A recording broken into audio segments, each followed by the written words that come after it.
1,76,000 hectare का हसदेव का जंगल, जिसे लंग्स ऑफ छत्तीसगढ़ कहा जाता है, जो पूरी की पूरी ट्राइबल बेल्ट थी, वो खाक प्रमोशन लेके क्या करेगा? प्रमोशन का वो क्या ईवीएम बचाएगा? वो अपना घर नहीं बचा पा रहा है। जो आदमी अपना घर नहीं बचा पा रहा, जो अपनी मुर्गी नहीं बचा पा रहा है, जो अपना पेड़ नहीं बचा पा रहा, जो अपनी झोपड़ी नहीं बचा पा रहा, वो क्या नौकरी बचाएगा? और जब हम लोग यहां पर इकट्ठा होते हैं तो अक्सर एसटी, एससी, ओबीसी, माइनॉरिटीज की बात बिल्कुल ठीक है, यूनिटी के तौर पर अच्छी होनी भी चाहिए, लेकिन मैं ये फील करता हूं एज ए आदिवासी कि शायद उसमें हम नहीं बैठ पाते फिर, क्योंकि उसकी चर्चा भी नहीं होती और कोई करना भी नहीं चाहता। जिस यूनिटी की हम लोग नारा लगाते हैं, बोल 85, उसमें वो 7.5% के तो मुद्दे ही नहीं है। जिस 85% की आप बात कर रहे हो, उसमें 7.5% है कहां आपके पास? या 7.5 आदमी नहीं है, उसका मुद्दा नहीं है। और जब आदमी नहीं है, उसका मुद्दा नहीं है, आप कैसे बहुजन यूनिटी बना सकते हैं? नहीं बना पाएंगे। ये हम आपस में एक दूसरे के साथ ख्याल साझा करके ये अपने आप को खुश रख सकते हैं, ये अलग बात है। एक दूसरे को खुश रख सकते हैं, नारे के लिए कहने में बहुत अच्छा लगता है, क्योंकि यहां हम सब अपने ही लोग हैं। यहां तो कम से कम सच्चाई एक्सेप्ट कर ही सकते हैं, कह ही सकते हैं कि हकीकत है क्या, कि क्या सच में उस बहुजन यूनिटी में आदिवासी एग्जिस्ट कर रहा है या सिर्फ ऊपर नारे में है।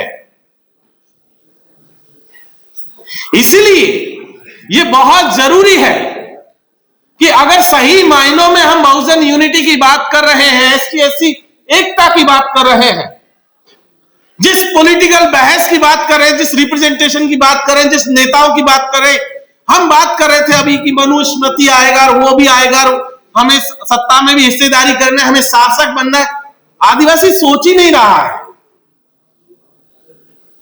आदिवासी को समझ में नहीं आ रहा वो शासक बन के करेगा क्या। राष्ट्रपति आदिवासी, छत्तीसगढ़ का मुख्यमंत्री आदिवासी, और जंगल भी गया तो आदिवासी का बन के करेगा क्या वो? ऐसा थोड़ी कि वो उसके पास है नहीं, लोग तो उसके शासक में है ही। ऐसा भी नहीं है कि ब्यूरोक्रेसी में नहीं है, भले ही ज्यादा नहीं है, थोड़े बहुत तो है, लेकिन वो थोड़े बहुत भी सच में देखा जाएगा पता चलेगा वो भी नहीं है। वो भी अपने लोगों के बारे में काम बोल रहे हैं, तो इसीलिए वही बात हो रही कि वो भी वहां नहीं है। और इसीलिए सही मायनों में बात करें तो हमें अपने आप को इंट्रोस्पेक्ट करने की भी जरूरत है कि जिस समाज ने हमें यहां तक पहुंचाया और उन लोगों को वहां तक पहुंचाया, क्या सच में वो समाज के साथ में है भी? तो पता चलेगा कि ज्यादातर नहीं है, सबका ज्यादातर जो खास करके फर्स्ट ग्रेड और सेकंड ग्रेड सर्विस में जो लोग हैं, उनकी तो सबकी स्कीमें है कि 60 साल जैसे ही पूरे होंगे, रिटायरमेंट का टाइम जैसे आएगा, 65 पूरा होगा, उसके बाद वो तुरंत गांव जाते हैं और पूछना शुरू करते हैं कि समाज सेवा कैसे शुरू की जाए। अब दिक्कत यह है कि पूरा जीवन भर यहां अफसर बनकर रहे, पानी गिलास में लेकर के व्यक्ति आता था, गेट खोलने वाला भी एक व्यक्ति था, अब वहां उससे नमस्कार करने वाला कोई नहीं है, और वो चाहता है कि उसे सरपंच बना दिया जाए। आप 40 साल में आपने शकल नहीं देखी गांव की, और आप रिटायरमेंट होने के बाद पोस्ट रिटायरमेंट स्कीम लेकर के आ रहे हैं कि हम समाज को जो है बदल लेना चाहते हैं, और जैसे उनके पास बैठिए वो पूरा इतना सारा ज्ञान लेकर के आते हैं, नहीं नहीं ऐसे कर देना, वैसे कर। उनसे एक बार पलट के पूछ लीजिए आपने अपनी जवानी में क्या किया था, तो वो गायब हो जाते हैं। जवानी में बच्चों की जिम्मेदारी थी, तो तुम्हारे बच्चों की जिम्मेदारी थी, हमारे बच्चे नहीं है। तुम्हें अपने बच्चों की फिक्र थी, हमें अपने बच्चों की फिक्र नहीं होनी चाहिए क्या? तो ऐसा है कि बाबूजी अपना ज्ञान अपने पास रखो, हम अपनी लड़ाई लड़ लेंगे। जब 60 साल हम लड़ लिए, और आप 60 साल गांव में नहीं थे, हम अडानी से भी लड़ रहे हैं, हम सरकार से भी लड़ रहे हैं, हम एडमिनिस्ट्रेशन से भी लड़ रहे हैं। आप याद कीजिए 2006 में फॉरेस्ट राइट एक्ट आया, जिसके तहत कहा गया इस देश में पहली बार कि आदिवासियों को भी जमीन पर मालिकाना हक दिया जाएगा। भूमि सुधार कानून 1952 में आया था, लेकिन आदिवासी इलाकों में उसको एग्जेम्प्ट कर दिया गया, उसको लागू नहीं किया गया, तो आदिवासियों को जमीनों पर मालिकाना हक ही नहीं मिला। 2006 में आया और 2006 से आज 2020 आ गया। 13-14 करोड़ आदिवासी हैं, जिनमें से मात्र 22 लाख लोगों को जमीनों पर पट्टे मिले पूरे देश में।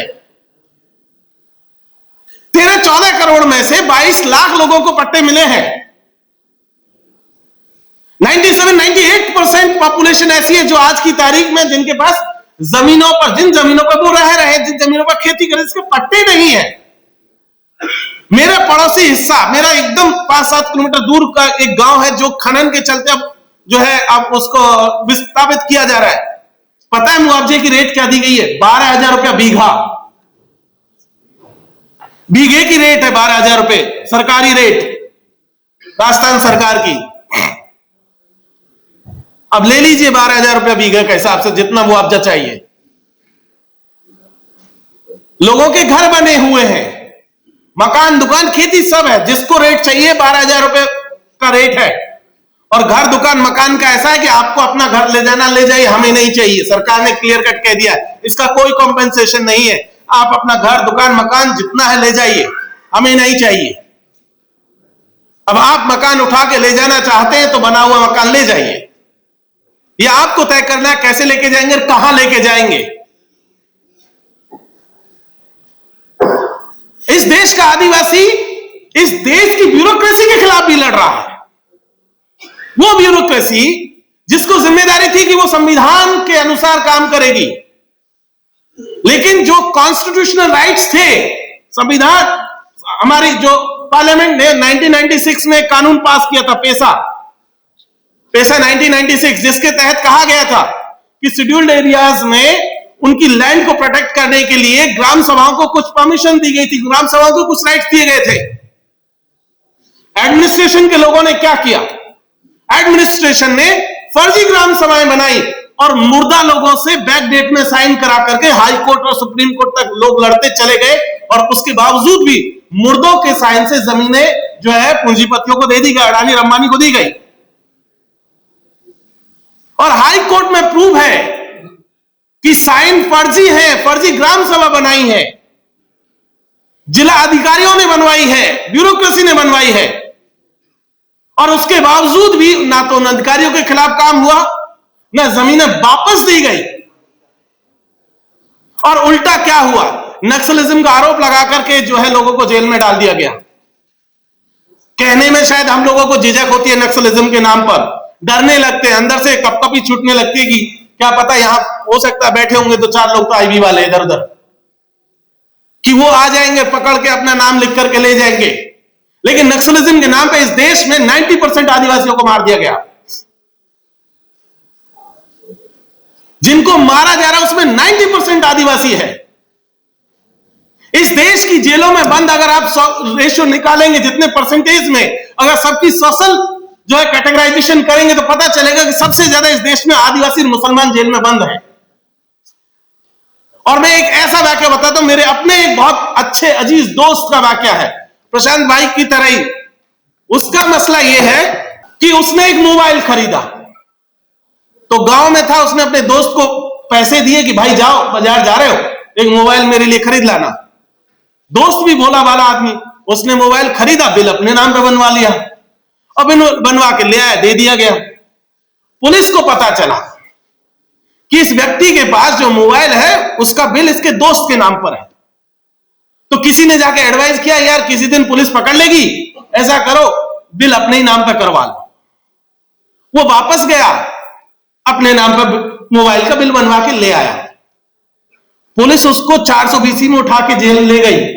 30 से 32 दिन हो गए आज की तारीख में, परसों उसकी जमानत खारिज हो गई, जमानत नहीं हुई है 32 दिन से। बोले कि धोखाधड़ी की है, 420 का मामला है। 32 दिन से जेल में है वो आदमी, रामदेव काकौड़िया नाम है उसका, मध्य प्रदेश में।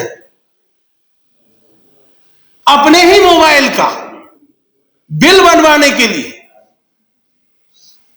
और कह दिया गया कि तुमने धोखाधड़ी की है। ऐसा नहीं कि उस आदमी ने कोई अपराध किया या मोबाइल से कोई अपराध हुआ, नहीं, या किसी दूसरे का पैसे से मोबाइल खरीदे, नहीं, खुद का पैसा, खुद का मोबाइल। लेकिन क्योंकि अब 2 बेल हो गए और इसी चक्कर में 32 दिन से वो आदमी जेल में है। और ये पहला मामला नहीं है, ऐसे सैकड़ों मामले हैं कि आप आदिवासी इलाकों में महुआ जो देसी दारू होती है उसकी परमिशन है, संविधान में भी उसकी इजाजत है, क्योंकि वो उनके लोकल जो देवताओं पर चढ़ाने का भी काम करते हैं, तो इसलिए उसकी इजाजत है। लेकिन उसको बनाने के नाम पर उसी में जेल में डाल दिए लोग। तो जिन एट्रोसिटीज की हम लोग बात करते हैं, इस देश में आदिवासियों के ऊपर जो हमले हो रहे हैं, उन हमलों की तरफ भी हमारा ध्यान जाने की जरूरत है, ताकि जिस बहुजन यूनिटी को लेकर के हम लोग बात कर रहे हैं उसको सही मायनों में देखा जा सके। उन कॉन्स्टिट्यूशनल जो प्रोविजंस हैं जो हमारे संविधान से मिले या बाद के दौर में संसद से मिले, जो हक हुकूक हमें मिला, उन सबको फिर से भी एग्जामिन किए जाने की जरूरत है कि क्या सच में सही मायनों में उनका जो है बेनिफिट आदिवासियों को या बाकी लोगों को मिल भी रहा है कि नहीं मिल रहा है।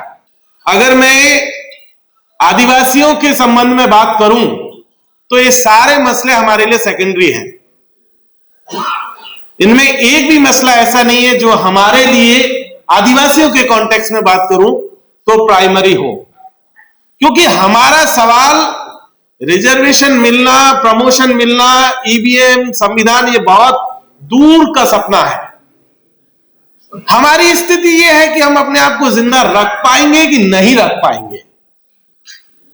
मुझे नहीं पता यहां संविधान, यहां कॉन्स्टिट्यूशन क्लब में कितने आदिवासी लोग बैठे हुए हैं, लेकिन हमारा रिप्रेजेंटेशन यहां तो खैर है ही नहीं, लेकिन जहां भी है वहां भी लगभग हम लोग खत्म होने के कगार पर हैं। खत्म होने का मतलब फिजिकली जिनका खात्मा होने के कगार पर है। मैं आपको एक एग्जांपल अभी देकर के बताता हूं कि मैं पूर्वी राजस्थान से आता हूं। ये पूरा हिस्सा जो आपके दिल्ली से लगता हुआ और कोटा तक चला जाता है, ये जो पूरी रेलवे की लाइन है, इस हिस्से में अभी पिछले 5-6 साल से शुरू हुए हैं और अगले 5-7 साल और मान लीजिए लगभग 800 से 1000 गांव हैं जो परमानेंटली हमेशा के लिए खत्म हो जाएंगे, हमेशा के लिए खत्म हो जाएंगे और कोई नहीं जानता कि कहां जाएंगे और किसी को कोई फर्क भी नहीं पड़ता है, या शायद किसी को पता भी नहीं है। मैं आपको बताऊं कि पूर्वी राजस्थान के 4 जिलों में अभी की तारीख में, आज की तारीख में लगभग 250 से 300 गांव के लोग तो अभी लड़ रहे हैं, डेली लड़ रहे हैं। सामने पुलिस खड़ी हुई है। 76 गांव तो एक है जो सवाई माधोपुर में एक डैम को बनाने के खिलाफ लड़ रहे हैं। सरकार ने कह दिया तुम्हें जहां जाना जाओ, हमारे पास तुम्हारा कोई प्लान नहीं है।